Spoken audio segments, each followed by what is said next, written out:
11 News।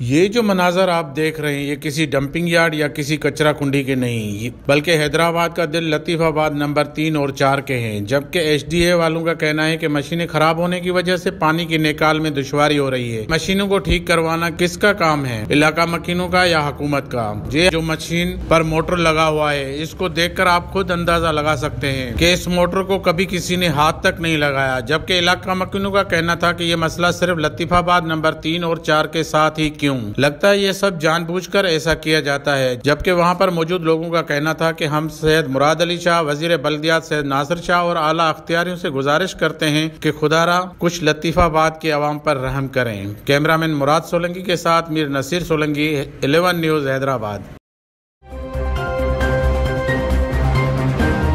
11 News।